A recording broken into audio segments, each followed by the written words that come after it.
5 বছর আগে কিংবা 10 বছর আগে আপনার ডিলিট হওয়া কন্টাক্ট নাম্বার এখন কিন্তু চাইলে আপনি রিকভার করতে পারেন ফেসবুক দিয়ে। কি বিশ্বাস হচ্ছে না? চলুন সরাসরি দেখাই। আপনাকে চলে আসতে হবে ফেসবুক অ্যাপসটিতে। এখানে আসার পর আপনার এখানে যে 3 লাইন আছে এখানে ক্লিক করে দিন। এখানে ক্লিক করার পর আপনাকে এখানে যে সেটিং অপশনটি আছে এখানে ক্লিক করে দিন। এখানে ক্লিক করার পর আপনার এখানে যে পাসওয়ার্ড এন্ড সিকিউরিটি অপশনটি আছে এখানে ক্লিক করে দিন। এখানে আসার পর এখানে আপনার ইউর ইনফরমেশন এন্ড পারমিশন এখানে ক্লিক করে দিন। ক্লিক করার পর অ্যাক্সেস ইউর ইনফরমেশন এখানে ক্লিক করে দিন।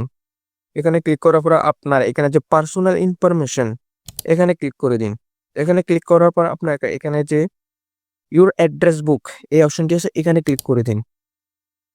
দেখুন এখানে আপনার সবগুলো নাম্বার চলে আসলো। আপনার কন্ট্যাক্ট নাম্বার যতগুলো ডিলিট হয়ে গেল সবগুলো নাম্বার এখানে চলে আসলো। এরকম নিত্য নতুন ভিডিও পাওয়ার জন্য এখনই টেক বাংলা ইউটিউব চ্যানেলটিকে সাবস্ক্রাইব করুন এবং সাথে থাকা বেল আইকনটিকে প্রেস করে দিন। দেখা হচ্ছে আরো একটি নতুন ভিডিওতে।